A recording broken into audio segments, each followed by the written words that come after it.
6 former Mizzou football players had their names called by NFL teams at the draft last weekend, and 2 more that didn't hear their names called now have pro contracts of their own. Receiver Jimmy Hunt and defensive tackle Lucas Vincent both signed as undrafted free agents following the draft. Hunt signed a contract with the Packers. He had 40 catches and 7 touchdowns a season ago for the Tigers. And Vincent signed with the Titans. The defensive lineman had 3.5 sacks in 2014 for Mizzou. Now, it's never too early to talk college football, and ESPN already has their early top 25 poll out. Mizzou comes in at number 24. They joined 7 other SEC teams in the top 25 as the season draws closer. 3 SEC teams cracked the top 10, with SEC East foe Georgia coming in at number 9, Tennessee, another division rival, ranked number 20, and again the Tigers find themselves at number 24. Again, the conference has 8 total ranked teams in this poll. The name's Bond, Brett Bond. If we're talking SEC freshman, the Mizzou catcher would have been Agent 001 last week. He took home SEC Freshman of the Week honors after a hot few days at the dish. Now, Bond batted .467 with a team-high 8 runs batted in. He has been behind the plate most of the season, catching the Tigers' starting rotation of Reggie McClain, Tanner Houck, and Peter Fairbanks. As for Mizzou as a team, they're clinging to a top 25 spot, coming in at number 20 this week.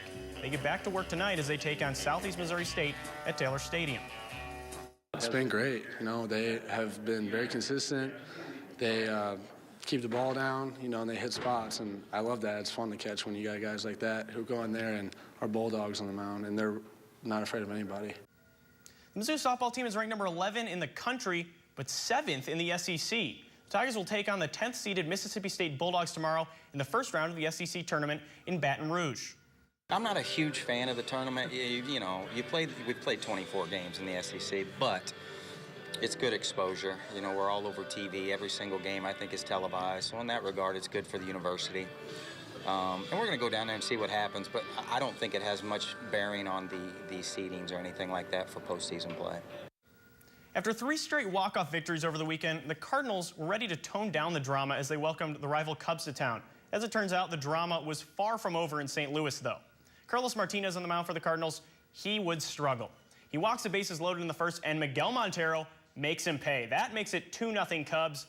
Cubbies would put 5 runs on the board in the first to take the 5-0 lead. But in the bottom of the first, 6-hitter Mark Reynolds would change that with 1 swing. Sends this one into a different area code. That one goes for a grand slam, and the Cardinals right back in it. It's 5-4 still in the first. We go to the bottom of the 6th. The Cubs extend the lead a little bit. Cards now down 8-4 until Colton Wong delivers. Base hit to center field. That'll score 1, and it makes it 8-5. Redbirds far from finished. To the 7th we go. It is Wong again. He would come up huge, and the entire bottom of the lineup would come up huge last night. He sends this little flare into center. That ties the game at 8, and the Cardinals right back in the game. Very next batter now. Still in the 7th inning. It would be a big one for the Cards. Tony Cruz sends it down the line with 2 runners on.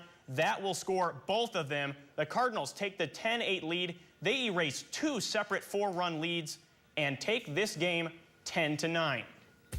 Cardinals' bottom of the lineup got it done yesterday. Their bottom 5 hitters drove in all 10 runs and propelled them to the come-from-behind win.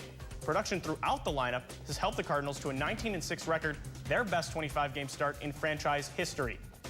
The Royals were off last night, but they'll take on the Indians tonight at 7:10. Game 2 of the Cubs-Cardinals series gets underway at 7:15 tonight.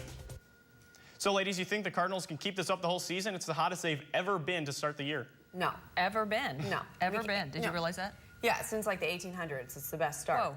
So, yeah, for real. No, we can't. We're going to slump at some point. This is scary to start this hot, so right.